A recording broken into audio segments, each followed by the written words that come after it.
All right, what's up, y'all? Will here with Schedule Fly, and this is the Restaurant Owners Uncorked podcast, brought to you by us here at Schedule Fly. Super simple, web-based restaurant employee scheduling software backed by legendary customer service. Like literally, my phone number's on the website. Call it, you'll get me on my flip phone. We can talk about Schedule Fly or whatever you want. You can text me too. But seriously, legendary customer service and a low price point. We have never raised our prices in almost 19 years in business now. So 30-day free trial. Look, if your restaurant's on paper, Excel, Google Sheets, give us a look. It'll make life easier from everybody, from the owner to the managers, and definitely the employees who these days expect to have everything at their fingertips on their phones. And if you're on another scheduling software and you're happy, keep doing what you're doing. If you're paying a lot of money and not using all the bells and whistles, we can keep it simple for you, save you money, and make life real easy. So 30-day free trial, schedulefly.com. My number's on there. I'd love to talk to you anytime. Give me a shout. And that is enough about Schedulefly. Let's get into Restaurant Owners Uncorked. We're here at the awesome, world famous Everybody Studios in Charlotte, North Carolina today. And I just got a chance for the first time to meet my new old friend, Deric. Dude, we're excited. Deric, introduce yourself. Hey guys, what's up? Thanks for having me, Will. My name's Deric Rosenbaum. I am the president and CTO of Groucho's Deli. President and CTO of Groucho's Deli, which is a legendary place, 85 years in business here in the Carolinas. So, okay, well, as I said beforehand, the only thing I always ask is just tell me how it all got started. How did you get into hospitality initially? So hospitality was not my first career. Okay. My first career was in commercial construction. All I was a right. project manager superintendent for a big general contractor where I'm from. And catering halls, restaurants, doctor's offices, kind of everything in between. Did all that. Did that for about 8 years. So like Jesus, I'm a trained carpenter. Um, fun fact, most people don't know about me. And then my partner is Bruce Miller. So he is Harold Groucho Miller's grandson, Okay. who is the founder of Groucho's Deli, founded in 1941. And like you said, we're celebrating 85 years in February. So pretty stoked about that. Bruce and I were hanging out buddies, fishing buddies, beer drinking buddies, all the things that dudes do in their 20s. And we got to talking one day. And, at that time they had one location and they kind of had a second location, but it was still owned by the family but operated by somebody else. It was kind of like dipping their toe into the franchising world. And he's like, you know how to build restaurants. I know how to run restaurants. So we got together and opened up our first store. And then we opened up store 2, 3, and 4. And then 6 months into the first store, I was like, okay, I was doing both for a bit. I was like, I got to make a career choice here. So went hard in the paint on the hospitality side and kind of learned the business from within the four walls, mastered the accounting, the logistics, the people, managing people is managing people. I don't think it really matters if it's construction or restaurants. You're still managing people, problems, and processes. Mm. Kind of scaled it up to 8 stores at the time. And then we opened our own central distribution company. I wanted to learn the distribution side of our business and how all that worked. So we had our own refrigerator trucks. We had our teams. We were buying direct from manufacturers through redistributors like Dot Foods and some Pallet Plus deals through big broadline distributors. Learned everything I needed to learn about that business and then turned around and sold that to Cisco 3 years later and then kind of jumped into the role that I'm in now. And so operationalized, systemized, kept growing slowly but surely. We're a very controlled growth company, We're not looking to open thousands of units. That's just not who we are. And then kind of morphed into more of my technology role that I'm in today because, as you know, restaurants have evolved and all Yeah. the systems and processes have evolved. So that's my SparkNotes version of where I am today. Where are you from?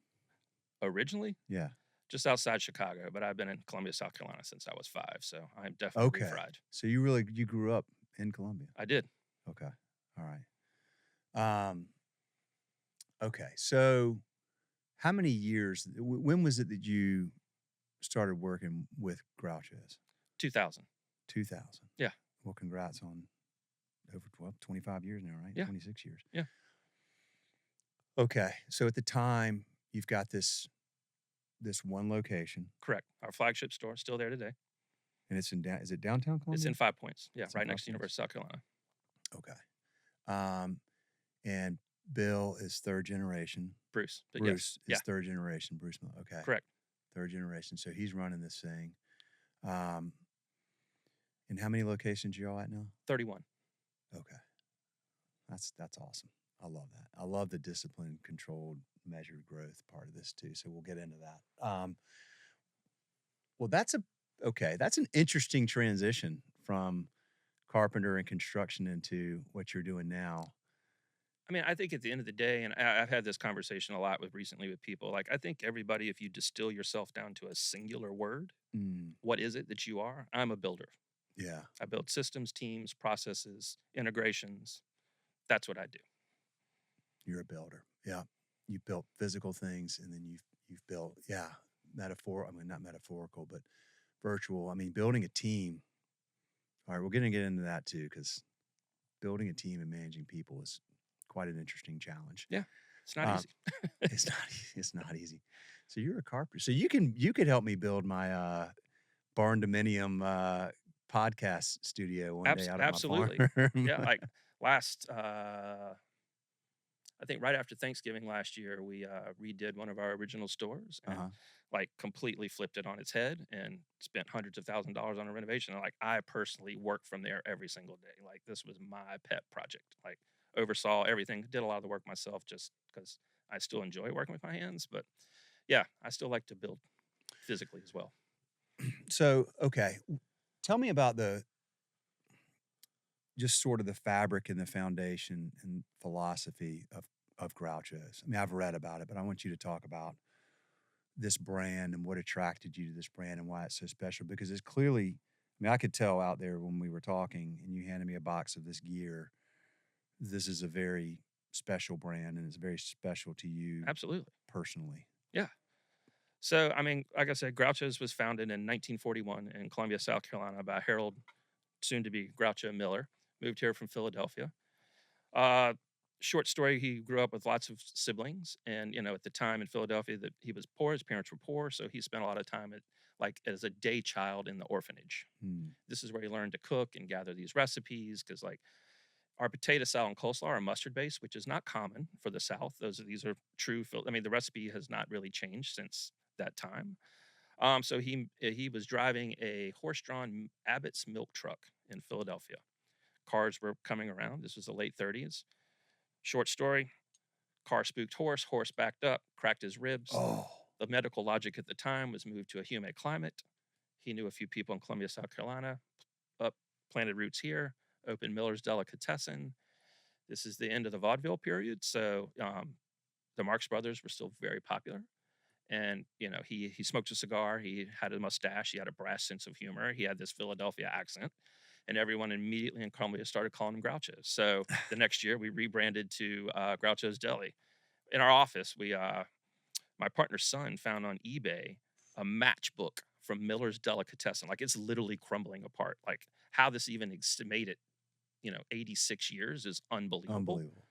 You know, it's like it's in a glass case, like hermetically sealed. Like we don't want it to get ruined. But yeah, so it was more a traditional Jewish deli, like meat and cheese counter at the time. And then fast forward many years, his son got into the family business as well. And then my partner's mother, she's still with us. She helped run the business, and they had a satellite location in downtown Columbia for a little while. And they did all that. And then my partner got involved in the 90s. And at that time, we kind of morphed from a traditional meat and cheese counter and like specialty foods. Like we had specialty foods that you couldn't get elsewhere, but in a retail environment, and kind of got rid of all that and morphed into a full table service restaurant. Um, we're famous for our open faced dipper sandwiches and salads. I mean, we have clubs, we have traditional deli as well, but we're really famous for our open faced dipper sandwiches. And they were kind of formulated during the space race in the 60s. And so we liken them to like a capsule getting dunked into our sauce. Like, dude, you got to come That's to my awesome. office. It's just like a museum. So, and then fast forward again, Bruce and I partnered up and kind of have evolved to what we are today. But I mean, to get to the root of your question, yeah, I mean, it's an honor and a privilege for me to carry that torch Yeah. and, to honor. I mean, my job at the end of the day with the brand and with our franchisees and teams and operators and all of these things is like we like to say we adapt, we don't change. Like, how do we modernize and stay pace with what's happening in our systems and our ecosystems and how customers choose to engage with brands? I mean, it's completely omni-channel now. So how do we do that without losing the essence of what Mm, Groucho's is? yeah. And I mean, and that's a challenge, man. I mean, it's Yep. a real challenge, but I mean, it's a privilege and an honor. And, it's my job to commit to do these things. And, you'll find I'm not a person of half measures. I'm in or I'm out. And Mm. so I'm fully committed to doing that. And that's where the passion comes from. What is the essence of what Groucho's is? Community. Simple as Community. that. Community. Yeah. Um, which is rarer these days, and very much needed, which is probably why you're growing at a measured pace, because you can't scale that community love and loyalty quickly. Oh, absolutely not. It takes time to build inroads in communities and become established and to become like one of our key tenets is we give back to the communities in which we serve, Mm. through various different we do it at a corporate level and then, obviously at the store levels. And, we encourage our franchisees to engage in that way, whether it's the Little League baseball team or a youth mission trip or, cancer charity. We do a lot with that. We do a lot of stuff with children's charities, especially special needs and medically complex children. Mm. Yeah, I mean, you're right. It takes a long time to build that, nurture that, and one of our core taglines that I preach constantly to my marketing team is like, "We are your neighborhood deli." Neighborhoods and communities go together, and we can raise all that up together if we do it right. So when y'all, and how many of your stores are corporate owned? 3, so 10%. 10%, so just three. Yeah, Okay. So you started franchising fairly early on, over when you started growing, when you correct. came on. Okay. I mean, I was like franchisee one-ish. It's Okay. kind of a gray area with that other store, but yeah. So I'm one of the first franchisees. Why three? And then why did y'all start franchising when you did? I mean, franchising is a great way to grow without being capital extensive, right? And then, but the problem is, you're dealing with other people's wants and needs. And, I liken franchising to getting married. Like sometimes you don't know what you have until you get married. Mm. Um, and, that's not unique to Groucho's. It certainly happens in all franchises, like this, you're buying a system and a process and a brand and a legacy. And, you're going to honor these standards and traditions. Right. And so, translating that is super hard, but yeah, I mean, franchising is a great way to grow that's not capital extensive. Franchise. How many franchisees do you have? I don't know the exact number because there's different partnerships, but Okay.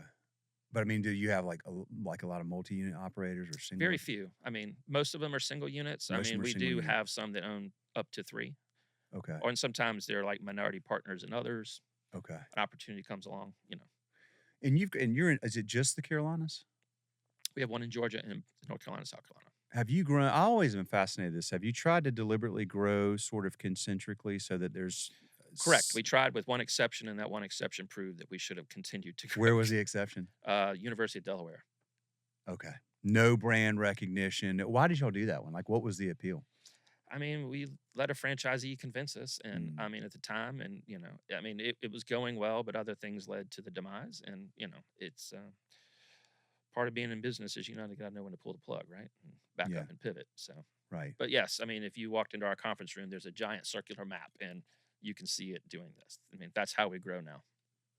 Yeah, it seems like it makes a lot of sense because you've got some like, oh, I've heard of Groucho's, or And we get those inquiries all the time. But I mean, you have to be able to grow with your distribution too. I mean, you got to have economies of scale and distribution.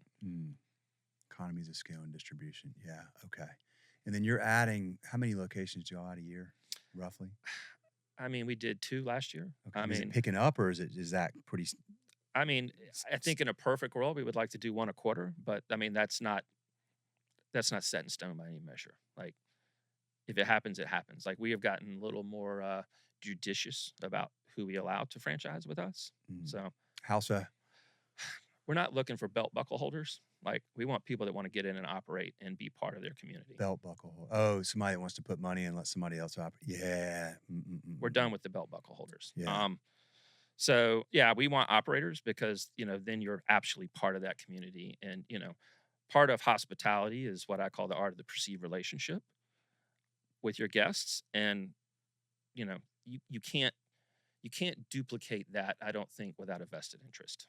Dude, I could not agree more. I'm surprised at how many franchises allow franchisees that are just the money to come in and, oh, we'll just get this person to See, operate. I mean, we have 100 people that want to give us money. Money is not an issue. I need Yeah. operators. I need genuine hospitality operators. Well,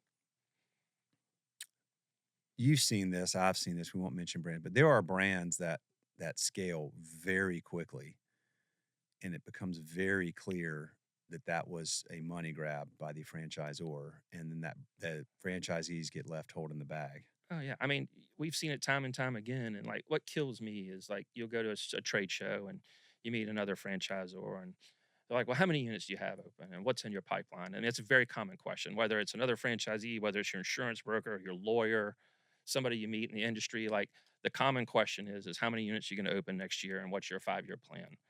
I've met people like, we have 17 open and 732 in develop. I mean, what the hell does that even mean? First of all, and then like, why is that a rubric of success in this industry? I don't understand. The question should be, how many units did you successfully open and are still open today? Amen. I mean, Amen. that's a true measure of success. Look, we're very philosophically aligned, right? Like there's the, in our world, it's the, heavily VC backed, taking this, rocket ship growth. And that's fine when like money's free and all that for a while. And then all of a sudden it's not. And then it's just the same thing in this world, in the restaurant world. Like, I mean, frankly, a lot of restaurants, franchise, independents, whatever, were open during a decade when money was basically free. And the market is starting to correct for that now, Oh, 100%. unfortunately. I mean, we're definitely seeing more closures than we've seen in a long time in our customer base. But the I mean, this is just like old school wisdom, right? It's like, do you want to chase the shiny and new, or do you want to just build something that's sustainable for 85 years and going? I mean, you guys will be here another 85 years, the Lindy effect. If it's been around that long, it'll be around that long. And a lot of these, I'm real skeptical of,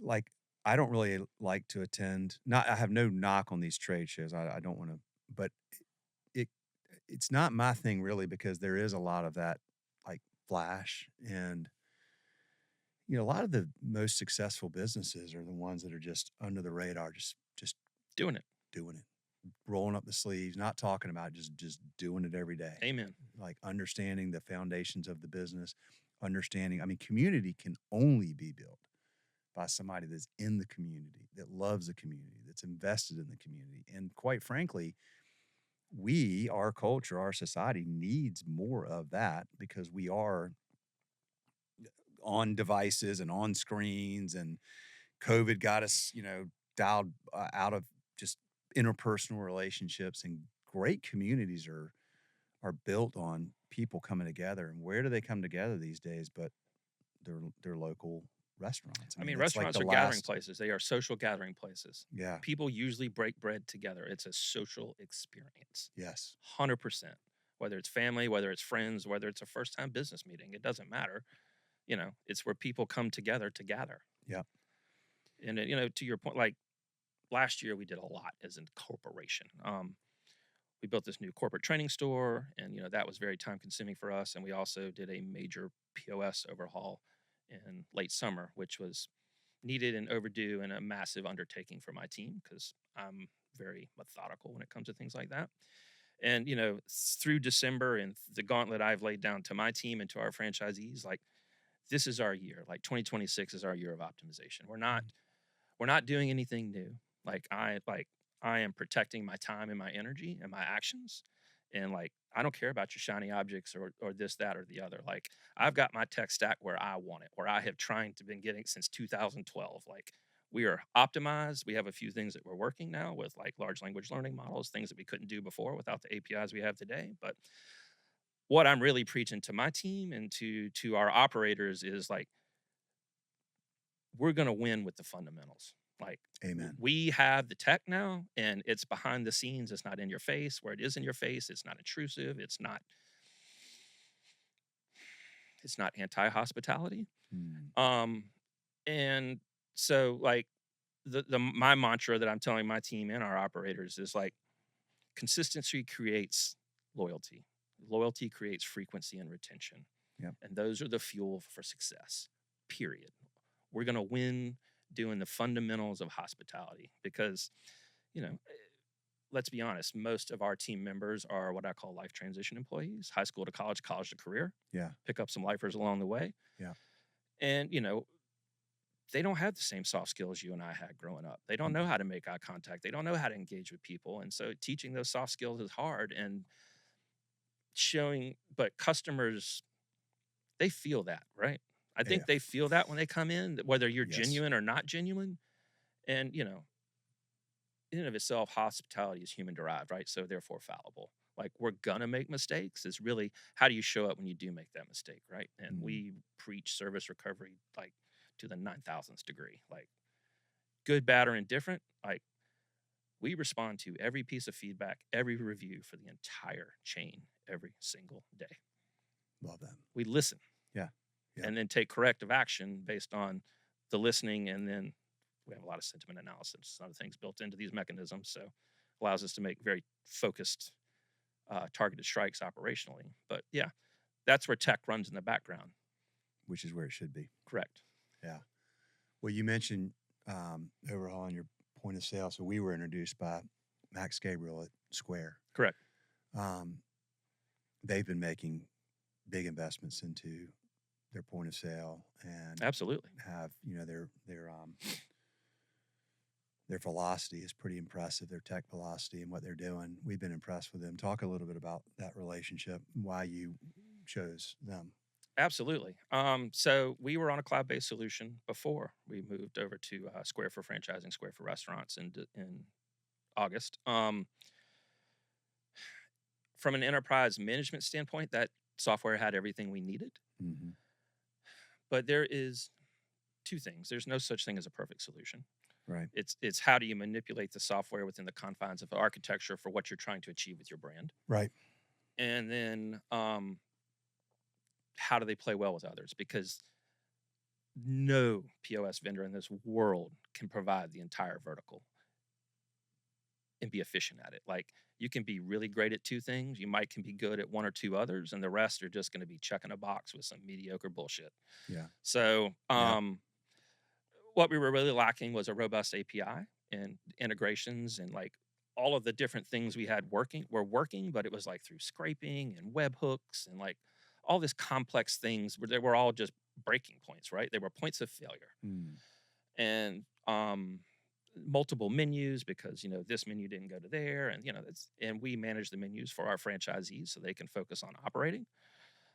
So it was a lot of work, and we built out 3 or 4 systems trying to figure out what was the right fit for us.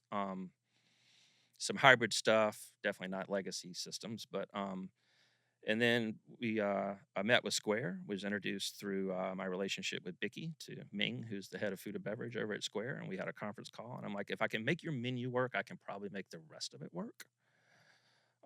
So with Square, we have been able to build an omni-channel menu that is universal to the whole brand that we control at the top and through Square for franchises, and then push that down to the store levels. So, and then they control their pricing because clearly we can't do that in the franchising business. But what that universal omni-channel menu does, it allows us to control the SEO.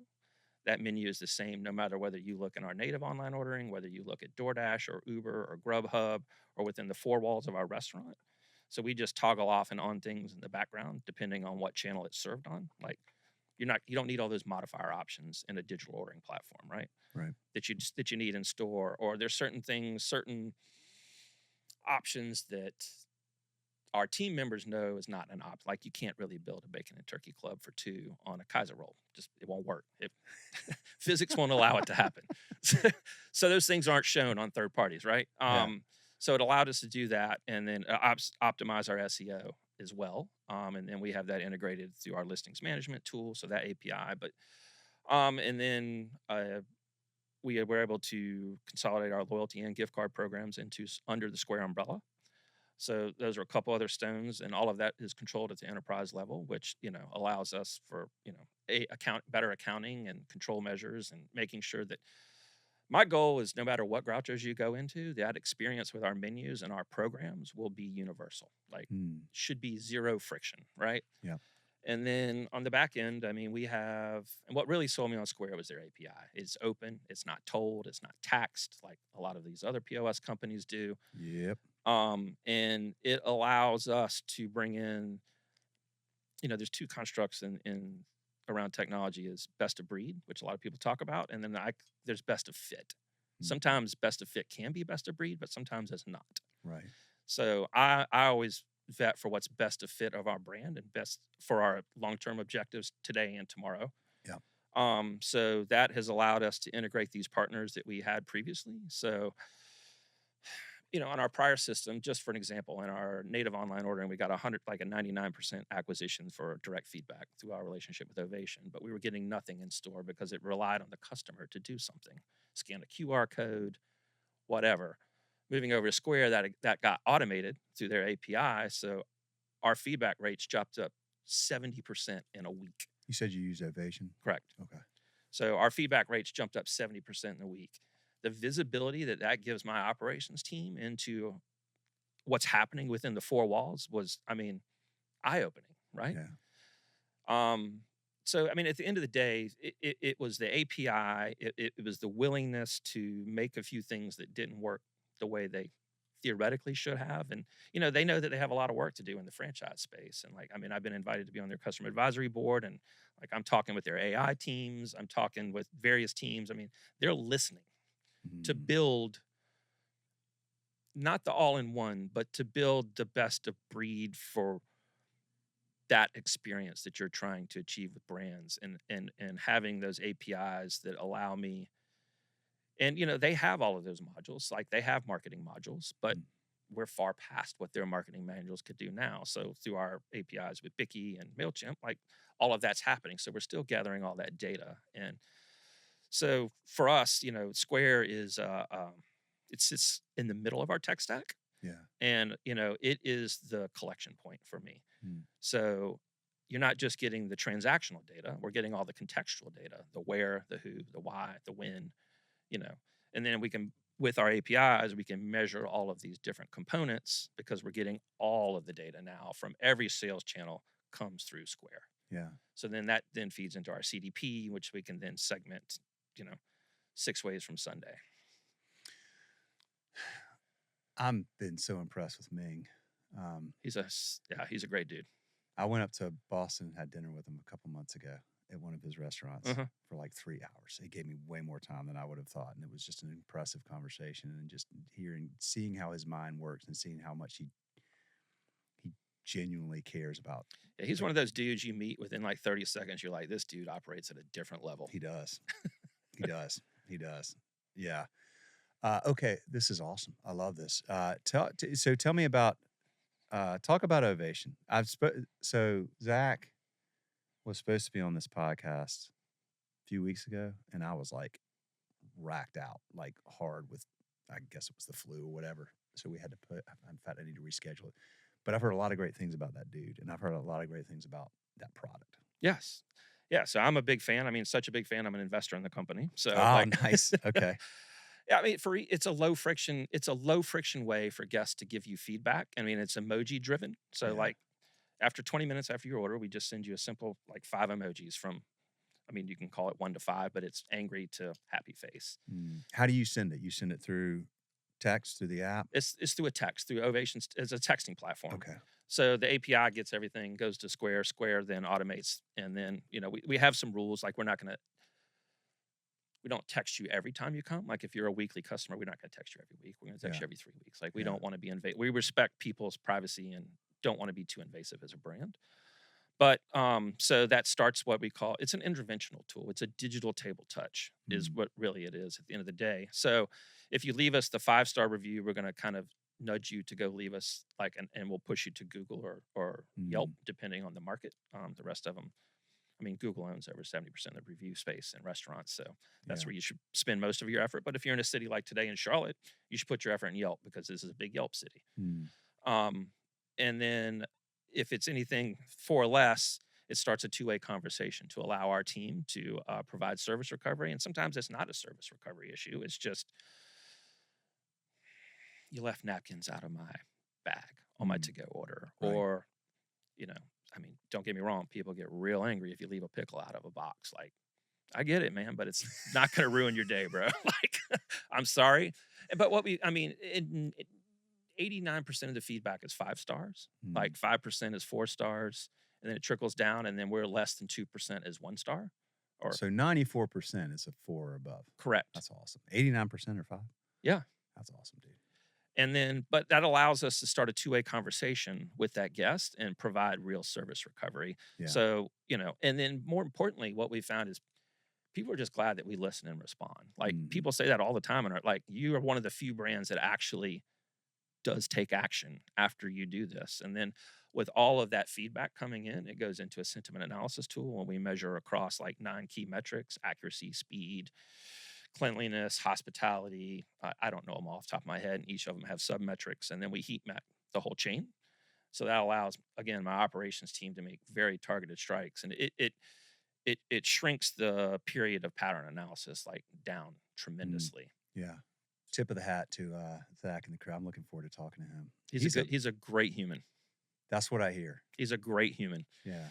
He's high energy, bro. Like, I get know. ready. I know. I could tell because I got on the Zoom with him. I'm like, look, dude, like I didn't want to just email him and say I can't do this. I got on like, man, yeah, I was like, you could tell high energy. I've heard many good things about him. So Zach, I look forward to having you on here soon. Great conversation about that. There has been this term I've been hearing recently, and you just said it. I actually literally talked to a customer on the way here that was talking about this is the year, like we are focused on we're not looking at any more shiny new bells and whistles this year. Like because there's been a lot again. Look, I mean, you could raise money for a decade for free, Yeah. right? VCs could. And they put it into these, a lot of it was put into restaurant tech that was created by people that had never actually run restaurants, that created something that they thought this is what restaurants should do. And it sounded great. There's been people have been burned by overpromised, underdelivered sometimes. I would say more than sometimes, but I was trying to be, generous. But this term tech fatigue, I've been hearing. And I think that most people have seen, okay, like we've got this giant tech stack of too many things and it doesn't talk and it's just a lot of stuff and a lot of it's, when all of your costs are going up, you start looking and going, how much are we actually spending on all this different tech? And it can get crazy. Yeah, I mean, I think like most brands, we all did what we had to do to get through COVID. Yeah. I mean, we were fortunate. We had digital online ordering before COVID, and we had curbside functionality. We just literally toggled it on and operationalized it when they shut our dining rooms down. But we boarded all the third parties. We had to bring in a middleware, to get all that stuff coming into your systems to find the efficiencies in how to operate that, and learning through all of these things, and then how do you deal with the dispute management side of third party and brand relevance in third party and reputation management in third party? And then you got KDS and you got loyalty and you got this and you got that and you got this and you got that. And you're right. Like, the last thing I want and the last thing my operators certainly want is another dashboard. Like, we're dashboard heavy. Like, bro, we are good. I don't need dashboards. Don't need any more. Like, yes, corporately, we probably need a few more than they do at the store level because we're looking at data at a different level, right? But it's become burdensome. Like, and then So that was part of the main driving force behind what we're doing with Square is like, let's consolidate some of this stuff, and we're continuing to consolidate with Square. Um, we just migrated a third of our chain over to Square Payroll, and another product that they're getting ready to launch that we're beta testing. I can't really tell you what it is, but it's a game changer for us at the store level, operationally speaking, not so much front of the house stuff, but Yeah. and so how do you get better at those things, and how do you consolidate those things, and then what was cost effective and made sense 3 years ago may not make sense today. Yeah. um you know uh, Middlewares are going away. Most of the POS companies now have direct integrations. Like, I mean, we got rid of middleware when we moved to Square. Like, it's a direct API integration. When I 86 something in my menu in Square, it's 86 on DoorDash. I Yeah. don't think about it anymore, right? Yeah. Before, you had to do that in two different places on two different menus. Um, and is it cost effective? What is the ROI? And there's continues to be new technology coming out. That some of it's good, some of it's bad, some of it's too early, especially in the AI space. Yeah. Um, and listen, dude, I'm a huge beta partner. I've tested a lot of software, and I tested in my own stores, by design, and to find out if it makes fit for our brand or too early. We tested an AI product recently, and we had to shelve it because, like, I believe that it is the future of this industry, but like we're just too early, and our menu's Really. too complex. What did it do? You don't have to say who it was. It was AI phone ordering, taking. Uh-huh. Okay. But that's such a complex thing. Like, Yeah. taking your voice and turning it into a modifier and then injecting it via an API. Like, Yeah. there's a lot of nuance to that, and our menu's just too large and too complicated and too many modifiers. So, there's a lot of learning that needs to happen around that space. But I do definitely believe, I mean, every Bojangles now has AI ordering, and it works pretty well. But there's a human there to intervene at any given second. They have it in their corporate stores. Okay. They don't have it in their franchise store, or a lot of the franchisees don't use it. Okay. It's I guess been I don't go that often, but I guess the ones I've Yeah. been to are corporate stores. Yeah, they're corporate. They're corporate. I mean, Bojangles is like half, like, I don't know, 400 or 500 corporate, 400 or 500 franchise. It's an interesting thing because if you get it right, and it doesn't, it just you have to really get that right for it, because you start to lose the experience for the guest Correct.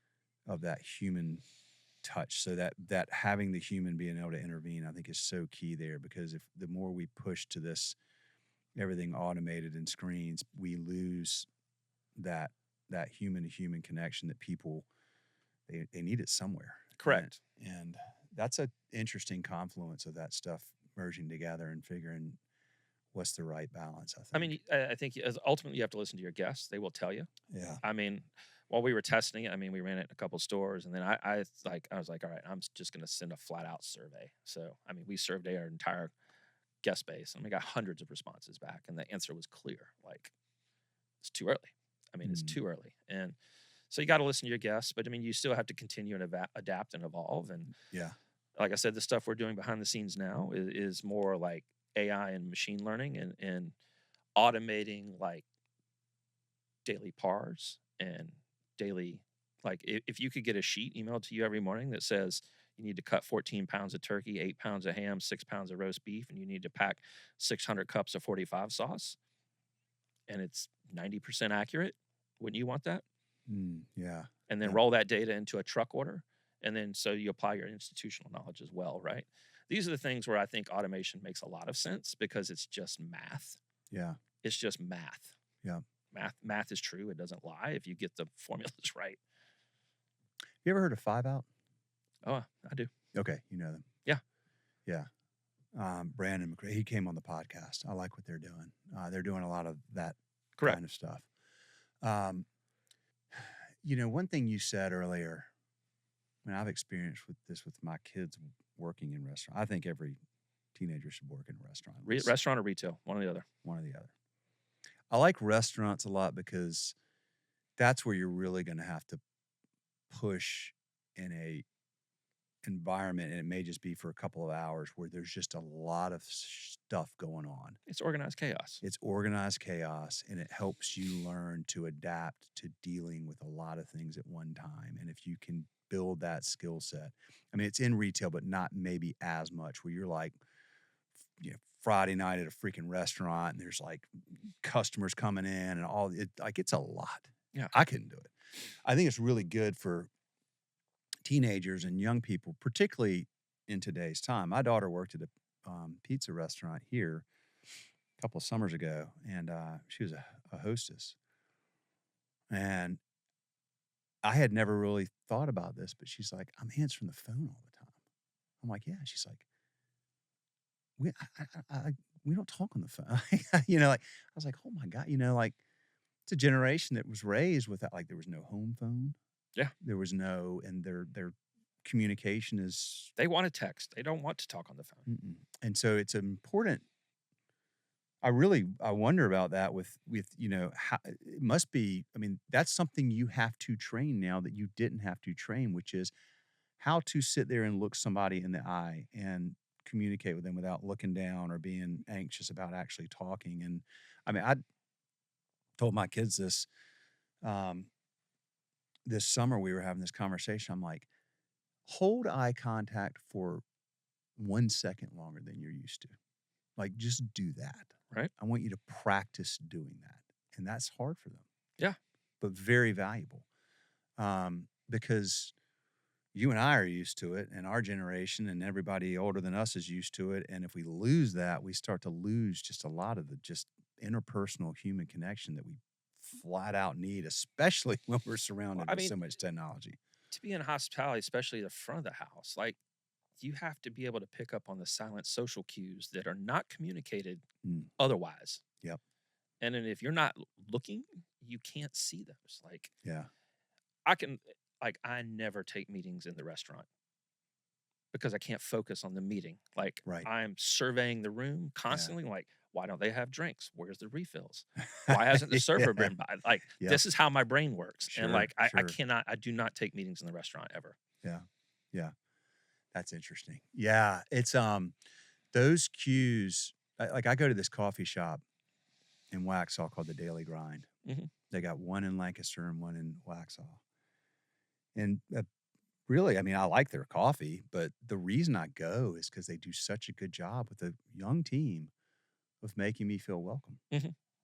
It's just unfortunately rare these days, but it is so palpable and meaningful that I'm like, I go there every day. I don't even like paying for retail coffee because it's too expensive right now, but I'm paying for the experience. Correct.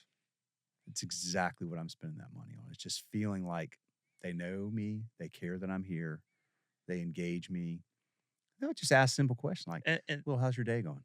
Like, that provides value to you. Huge value. You. So you're willing to pay that premium for that value of acknowledgement. That's exactly it. Because there's one thing that's common across every human being is that we want to feel validated. Correct. We want to feel like we matter. And it doesn't take a whole lot these days to make people feel like they matter. No. How does Groucho's embed that into your culture as you continue to grow, especially through franchising?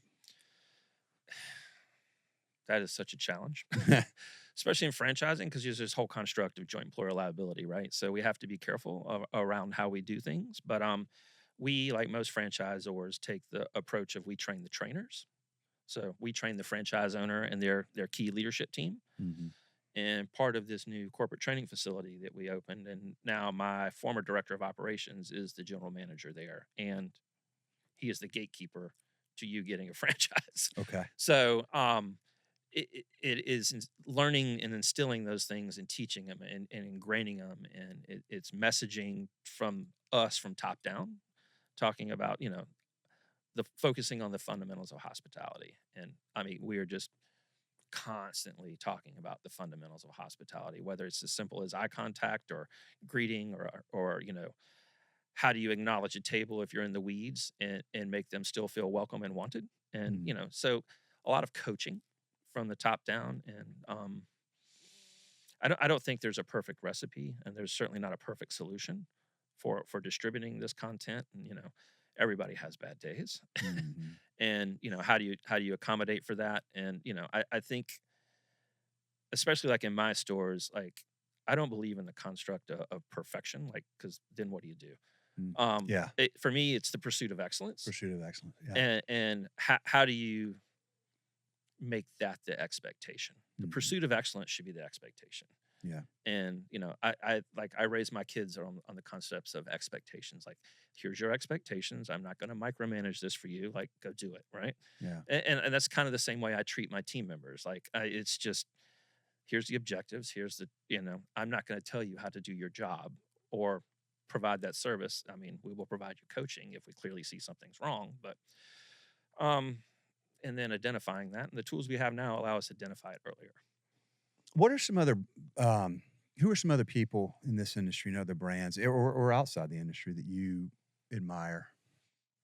Dude, there's a lot of people. I mean, Zach Oates would be one. I mean, he and I have a quarterly call every quarter, catch up, talk, chop, whatever the case may be. We might talk about family, we might talk about business, we might talk about competition. I mean, who knows? Rev Ciancia is a really good friend of mine. So he's super plugged into the space. Anthony Presley, I don't know if you know him, with CBS North Star and Time Forge. Yeah. I've met him. Yeah. Yeah. He's really good people. Dude, I've heard that. huh? I've heard that. I've never taught Anthony, but I've heard that. He started Time Forge a long time, about the same time we got Schedule Fly going. Yeah. So he does that, and he's also the CTO for CBS North Star. CBS North Star. So Jeremy Julian at CBS is great people. Dude, I mean, I have so many friends, like, and business acquaintances, and I mean, some are just friends, but I mean, some people, like, I can pick up the owner and call the owners of these companies and just have a conversation. I Yeah. mean, Abhinav Kapoor, who's the CEO and founder of Bikky, dude, we are great friends. What is I don't know Bikky. You've Bikky- mentioned that a few times. Bikky is a customer data platform. Okay. So it's where we bring in all of our transactional contextual data, and this is where we're measuring retention, frequency, acquisition, onboarding cycles. It's where we do all of our segmentation for email marketing. So that's where we build our automations and journeys. So welcome email campaigns, new regular email campaigns, lapse, churn customers. It allows us to understand our guests at a very, very deep level. Okay. We layer in lots of demographic information too. So we use that to build ICP profiles to understand our guests. And Okay. if we're looking at a new market, we can say, okay, I mean, we know that our ICP is a 42-year-old white woman who has 3 children.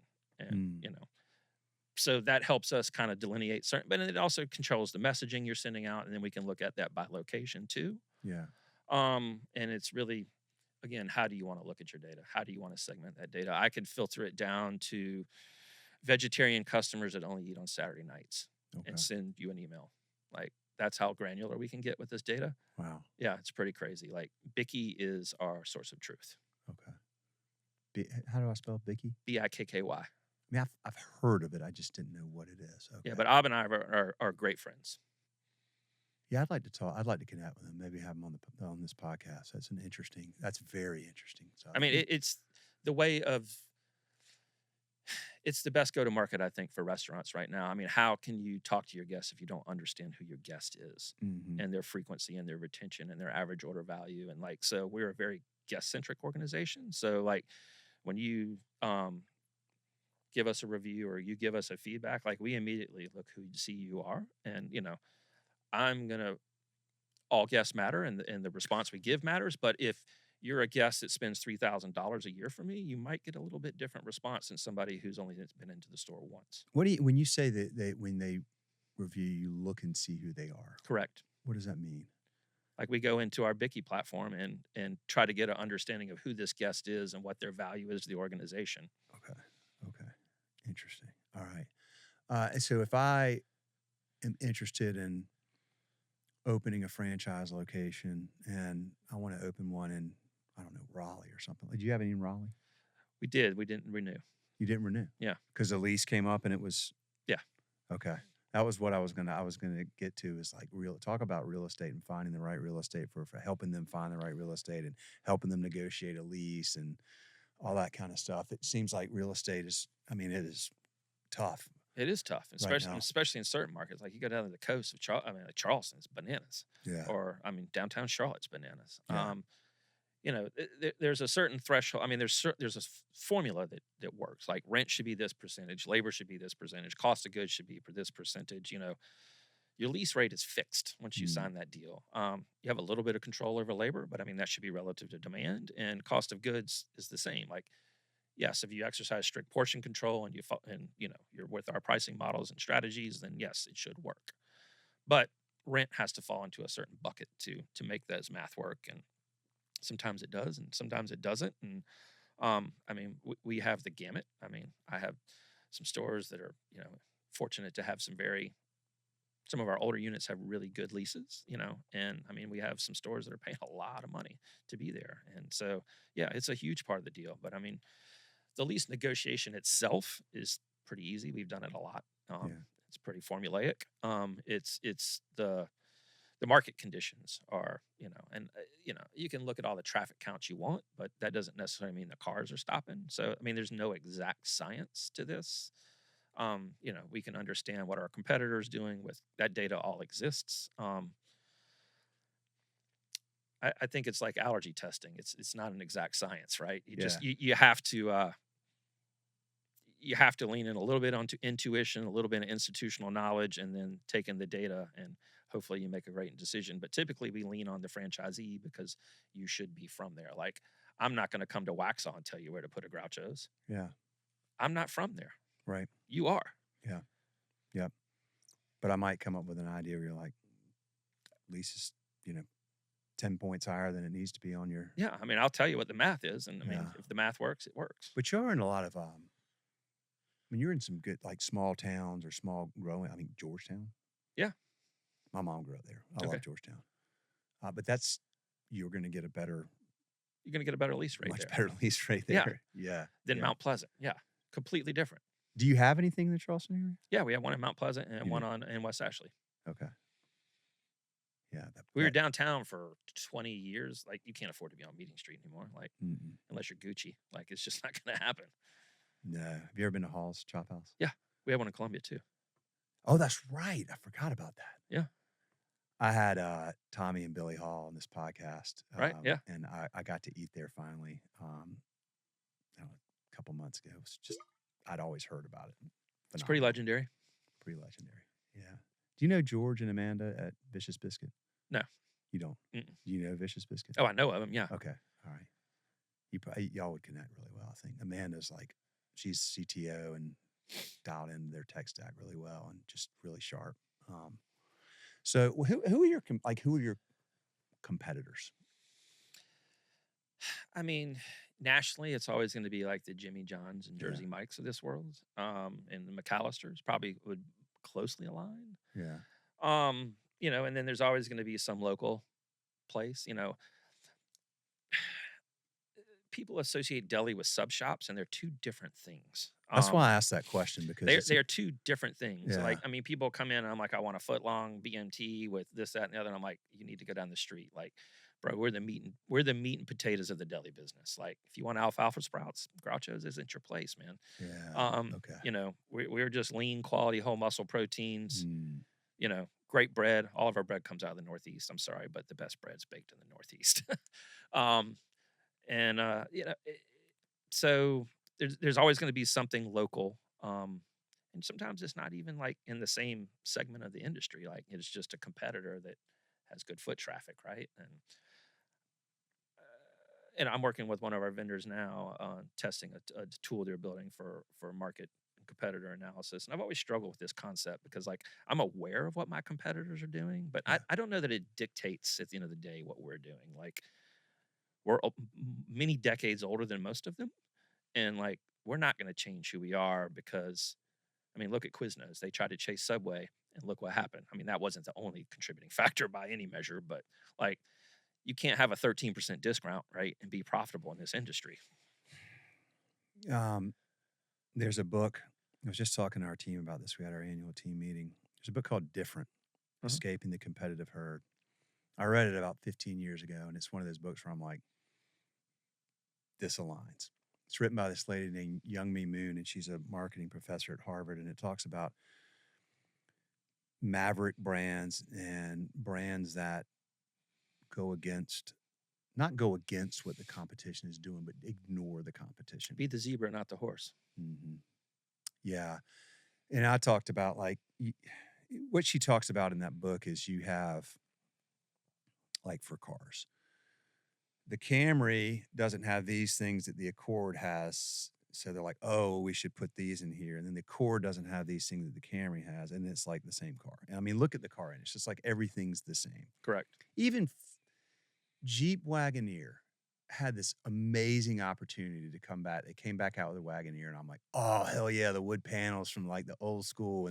And they just basically, it looks like a Suburban. Yeah. It's like, what the fuck? Like, because when you ignore your competition and you really lock into like what drives us, what are we about? Correct. Who cares what they're doing? Let's focus on what we're really good at and what we care about. And if you do that well and you have a relevant product in the way you serve that product, you're going to build a tribe of very loyal followers. Correct. You're not going to serve the whole world. Mm. And she talked about that in that book about the Mini Cooper. They're like, a lot of you are going to hate us. All right, cool. But a lot of you are going to really love us. Yeah. And as long as we can get enough of you to love us, and then, and you build this loyal following or whatever. And I've always felt like, you just have to have the confidence and faith and trust in what you're doing and lean into that and just not, you almost put blinders on and not worry about like, oh, well, they're now doing this. Maybe we should do that. Like that is the fastest way to become irrelevant, in my opinion, because you're just like everybody else. And then can you compete with everybody else that has 10 times? I mean, like if you go try to compete directly with Jersey Mike's, that's, like, good luck. I'm not right? trying to out protein anybody. Yeah. I mean, that's the latest trend, right? It's like, how many grams of protein can we slap in a bowl? Like, I'm not trying to do that. That's not who we are. That's not what we want to be. And, most of those national brands are all now owned by private equity or venture capital. Like, so it's a different experience. Like, there's different driving forces behind the scenes there now. I say good if I'm you when that happens, because, I mean, God bless them. Like private equity is going to go in there. It's all going to be driven by Greed. Numbers in a spreadsheet, Yeah. right? Like, how do we cut, like, oh, we used to have this many, pieces of turkey on that sub, and it's going to be like half that, and maybe we'll throw them more lettuce or something or whatever. Like, how do we value engineer this? How do we value engineer this? Which is a very different approach than a third generation family owned business can take, because you can be patient. Technically fourth. My partner's son now runs the Mount Pleasant store. That's so awesome. That's freaking incredible. Yeah. I love that. That is amazing.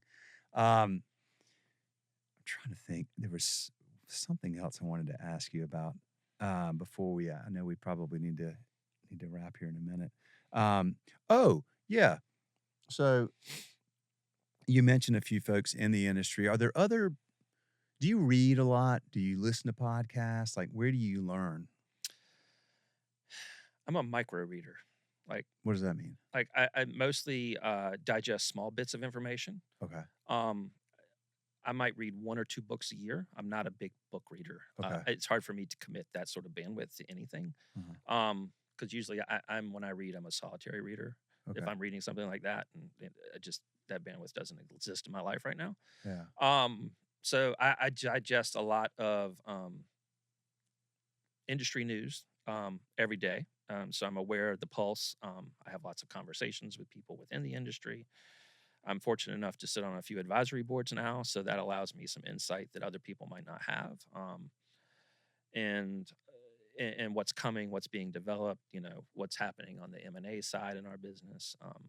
Kind of a side story. Several years ago, I was on a podcast, and the guy asked me, I had just gotten back from FS Tech like 4 or 5 years ago. And he's like, well, what'd you think? And I said, well, 40% of the room needs to be consumed by 60% of the room. Like, there's too many people doing the same damn thing. But yeah, I read lots of information. Kind of my day is like, the first part of my morning is my time. So that's exercising, meditating, doing what I do. And I get to the office an hour before anybody else. And like the first few hours of my day are deep work. Like, that's when I'm doing my focus things. And then after that, I'm reading information. I'm catching up on emails. I'll always find some sort of rabbit hole to go down on LinkedIn.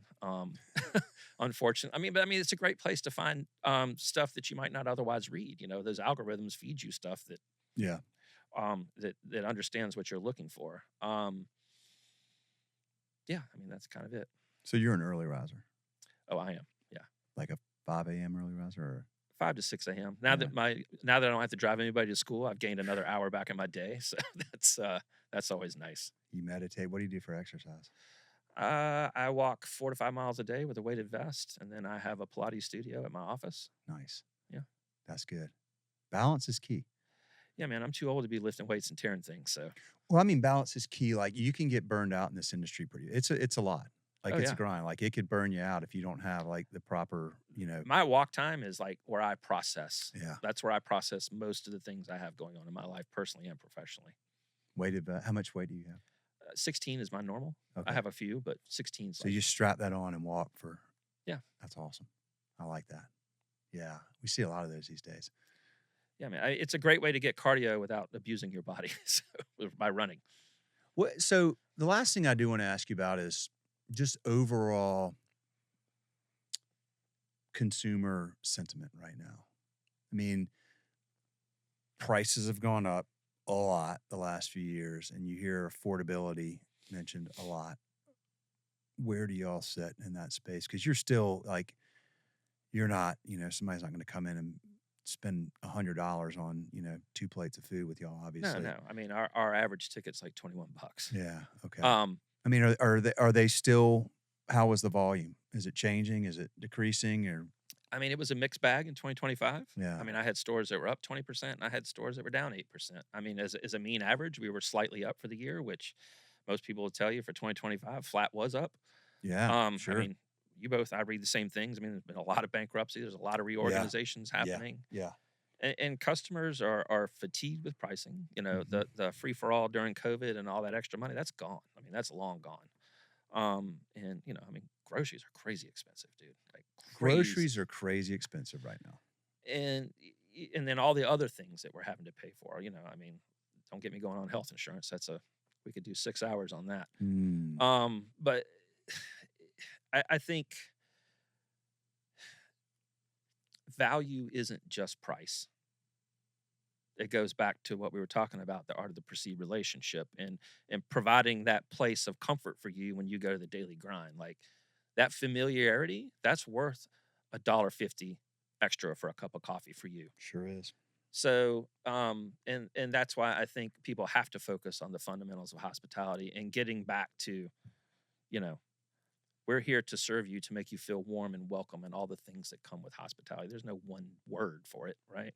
It's a combination of things, and like everything else, there's no silver bullet. It's just repetitive lead bullets after another, and and then pivoting on what does work and what doesn't work. I mean, sometimes I make decisions that are wrong, but being able to recognize that and pivot, I think, is the more important part. I had Jason Ingermanson on the other day. He's the largest Freddy's frozen custard franchisee, but he's got several other concepts. One of them's called Mocha's Coffee and Eatery. They've got like 5 corporate locations. They're opening the 6th, and now they've got their first franchise. I mean, he's been doing this for decades. Just a very similar approach of like discipline, Right.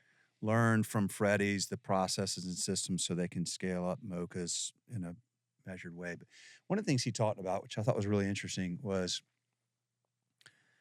helping somebody that's, let's say, in the kitchen making a sandwich, understand that it's not just this is how much meat you put on and portion control. It's like understanding that what you're creating here is a very valuable part of the experience in that customer's day, where you're creating something that hopefully, it nourishes them. You're providing sustenance to You're someone. providing sustenance, and that, the idea that, and I believe this, that the customer can sense that. If 100%. it's made with intention and every part of the process is done with intention, you may be I'm very perceptive to, that's why I know, like, but you don't have to be that dialed in, and that, but you subconsciously you do feel that. You don't know why sometimes I want to keep coming back to this place, but there's so much of that. That's why I use the word perceive, because you really don't know Yes. what it is. Yes. But you perceive something. That's right. That's right. I can make you a bacon and turkey club according to Groucho's spec, and it's going to look like shit. Yep.